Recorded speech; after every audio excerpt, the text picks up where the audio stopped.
Hello everyone! So ayan, nagbabalik na po ang inyong madam. At for today's little video muna tayo. Ano ba yan? Huminga pa talaga ako, tumugot ng hangin.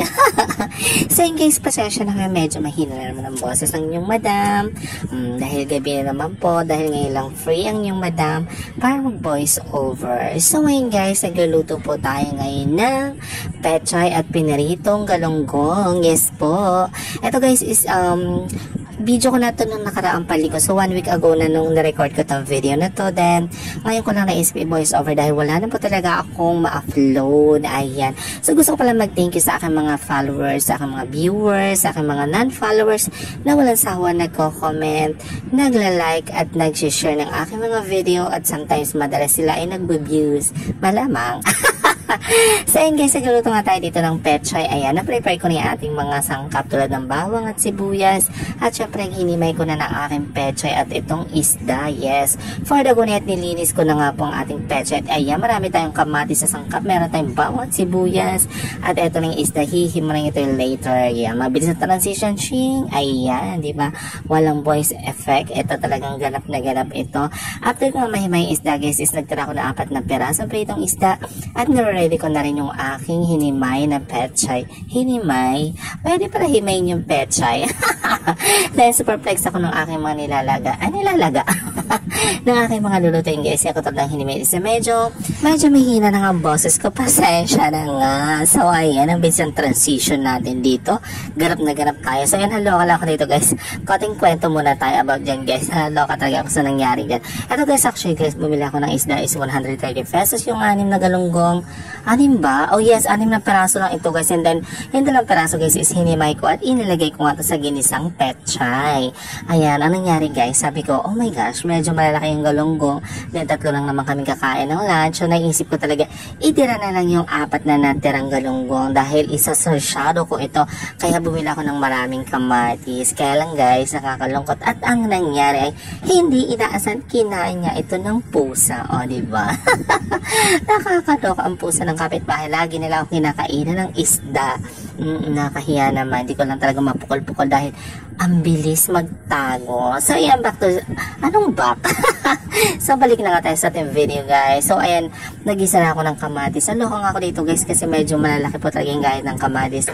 At matagal po talaga itong durugin, yes. At kapag kaginisa na natin yung kamatis at nakita na natin na lumiit na ito at parang natanggal na yung laman niya sa balat, isang ibig sabihin is luto na ito. At igisa naman natin sa kamatis ang ating hinimay na isda.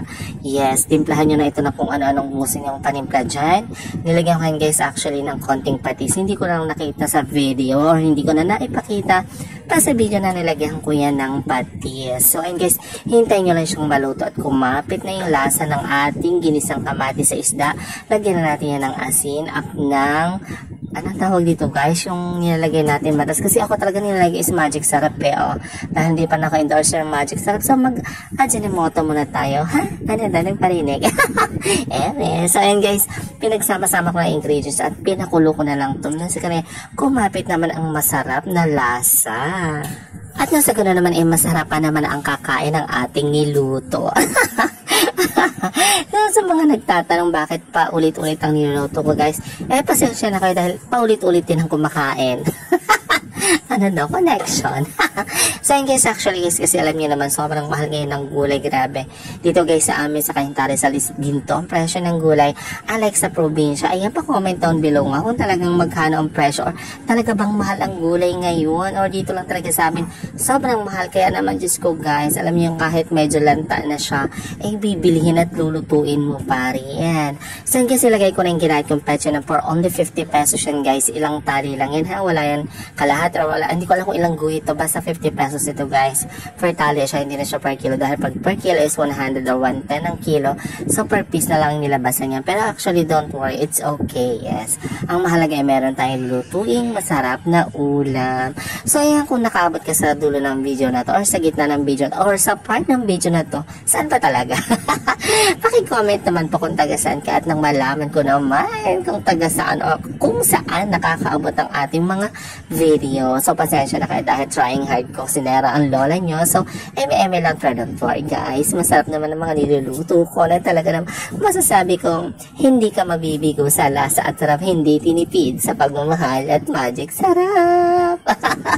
Ang daming ka-etchosan. Evan guys, luto na po ang ating ginisang pechay sa hinimay na Gigi or galunggong. Grabe guys, perfect at masarap talaga ito. Masasabi ko talagang guys, i-try nyo na to. O kung nagsawa na kayo sa prito, maraming option para mapasarapin. Kung meron kayong kamatis, meron kayong itlog at mustasa, so pwede siyang sarsyado. Kung meron naman kayong pechay, so pwede siyang ginisang pechay na merong hinimay na isda. Actually guys, ang masabi ko is tinapa, kaya lang dahil wala tayong tinapa. So pagsyaga na natin kung anong meron. At masarap yan guys ha, huwag kang ano dyan. Ano dyan, eme ka dyan.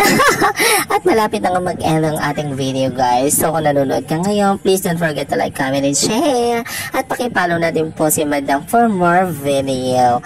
So yun guys, bago mag-end ang video ito guys, gusto ko talaga mag-thank you sa aking mga followers. Lagi ko itong inuulit talaga na ulit-ulit at hindi ako nagsasawa magpasalamat po sa aking mga star sender, sa aking mga followers na walang sawang nanonood, at sa aking mga sharer talaga naman guys. Thank you so much. Maraming salamat sa inyong tiwala at support. God bless.